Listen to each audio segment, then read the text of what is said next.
Ay, nakahuli oh. Ay, meron nga boy.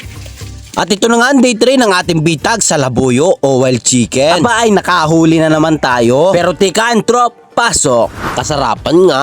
At sa mga oras na to ay mamandaw na nga kami ng aming mga bitag sa labuyo. Dahil umaga ngayon, sana naman kami ay may huli. Hindi kami nakapamandaw kahapon. Bale guys, manamandaw uli kami ngayon. At kasama naman natin si ate kong Pipi. At ito'y magaling din magbitag ay.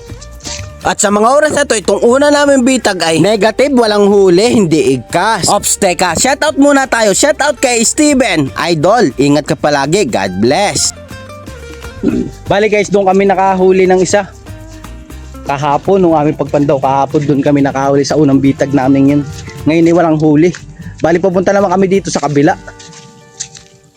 At sa mga oras na to ay pupuntahan na nga namin yung pangalawa naming bitag. Aba ay sana may huli naman ito. At shoutout nga pala dito kay Idol Boss Jan from Ilocos Norte. Ingat ka palagi Idol, God bless. At natanawan nga ni Pino yung aming bitag ay bali.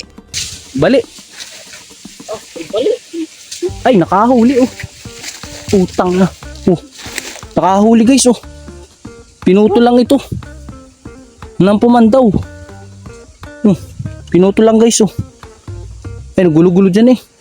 Nakuha yan dyan. Sayang.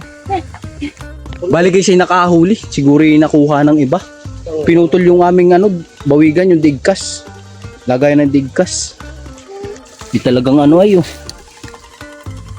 Baling-bali talaga guys, so pinutol oh. Dyan yung, sigurado yung kinuha.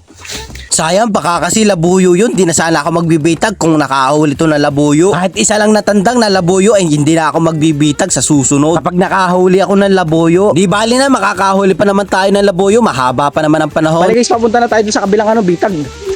Ay, sayang, talagang nakakapanghinayang yun. Hindi man lang nasilayan yung huli. Kahit sana kunin ay basta makita lang namin yung huli, ayos na. Ano bata? At sa mga oras na to, habang naglalakad kami papunta doon sa iba namin bitag, ay nakakita pa nga ako dito ng gulayan kaso maliit pa. Ang sarap pa man din itong ginataan na may karninas tapos may sili-sili. Yan ang sarap. Bali yung mga ganong gulay guys, yun ang masarap na ginataan na may lahok na karninas. Talaga nga, bisa may sili. Ang bisa no? At yung ate kong Pepe, anong ingay, sayang daw at ang sarap nga nung kaso maliit pa nga. At nakakita pa nga kami ng isa pa kaso matigas na to at bukang-buka na. Nagkuha na nga ang ate ko ng gagamitin sa pagbibitag at magbibitag din daw siya. Kaya naman dala-dala ko palagi itong tali kasi baka makapagbitag kami pag nakakita kami ng kaibot ng alabuyo. Dun, tatry niya magbitag. At mamaya natin titingnan yung kanyang bitag. Mamando muna kami dito sa iba. May bitag pa kami dun. May bitag pa kami dun sa part na dun eh. Kabila doon. Balik guys, titignan na natin yung bitag natin dito, dalawang magkasunod. Titignan ko may huli. Ay, wala itong isa guys, wala. Ayan guys, oh, wala, hindi igkas. Ayan. Hindi siya igkas. At yung isa naman guys, yung ating pupuntahan. Igkas. Parang may huli. May huli, ari, bagting na bagting eh. Ay, meron nga boy. Ay, bayawak na naman. Ayun.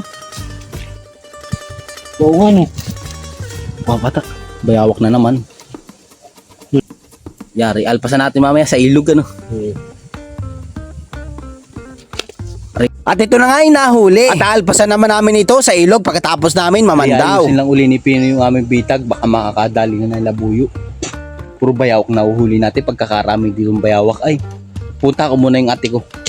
Kaya naman pinuntahan ko na yung ate ko, titignan ko kung tapos na siya magbitag. Bali sa mga oras na to, natatanawan ko na siya na andun sa sulok. Bali kapag nakakahuli nga yung ate ko, binibili ko sa kanya at pinapalpasan ko rin. Kaysa ibang bumili ay talagang kakatayin. Malaki din kasi na itulong ng bayawak dito sa atin sa ecosystem. Kaya naman paglapit ko sa ate ko ay patapos na siya. Aba ay may kabilisan nga din tong ate ko magbitag ay.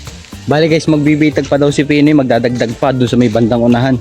ay pupuntahan namin. At sa mga oras na to ay pupuntahan na nga namin si Pinoy kung saan siya magbibitag. At sa mga oras na to nakakita nga ako dito ng pinag-alisan ng mga pukyutan. Sayang naman, ang haba pa man din. Ang tagal-tagal ko pa man din naghahanap ng pukyutan. Bali nandun nga guys sa sulok. Di ko lang alam kung makikita dito sa camera pero parang hindi. Kaya naman pinabayaan ko na, wala naman laman eh. At nakakita pa nga ako dito na lumang pinagbitagan sa bayawak. Ay talagang may nagbibitag nga din pala dito ay. Ang style na to ay napakatagal at talagang mabubulok na yung kawayan sa kakahoy. At paglingon ko nga dito sa kabilang side ay mayroon pang isa ba ay matagal na nga ito at tinutubuan na ng damo ay. Bali sa mga oras na to ay sininyasan nga ako ng ate ko, magbibitag siya daw doon kasi may pinagkaykayan nga ng labuyo. Abay, sana naman ay makahuli na ito. Kaya naman nagkuha agad siya ng patpat para makapagkabit na siya ng bitag doon. At sa mga oras na to ay nakita na nga namin si Pinoy may dala-dala bakuyo. Aba ay masarap nga ari kung marami ari ay laban na ari. At pagtingin ko nga sa ate ko ay nandito at nagbibitag na nga. At pagkatapos nga ng ate ko magbitag ay inantay ko na lang siya dito sa ibabaw ng sapa. At pinuntahan na nga rin namin si Pinoy dito ay nagbibitag na nga. At ito na nga yung aming day trip pero wala pa rin kami nahuhuling labuyo. Kailan kaya kami makakahuli? At habang nagbibitag nga si Pinoy ay pinuntahan ko muna yung isa namin bitag dito ay wala pang huli at hindi pa igkas. At pagbalik ko nga kay Pinoy nagbibitag pa uli siya ng isa pa. At dito ko na nga siya inantay hanggang matapos magbitag.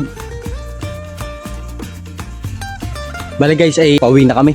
Ay diretso alpasan na rin namin yung bayawak sa tabi ng ilog. Medyo malayo-layo dito yung ilog ay. Kaya doon na namin naalpasan para doon siya magparami. Yan guys, hagis na. Hagis mo na. Yun. Ayos. Ari na. Doon na guys sa dulo. Diyan yan dadami yan dyan guys. Kuha nang yan ibangin ay mataas. O paano? Maraming salamat sa iyong panonood. See you on day 4. Araw-araw, sipag lang patungo sa bukas.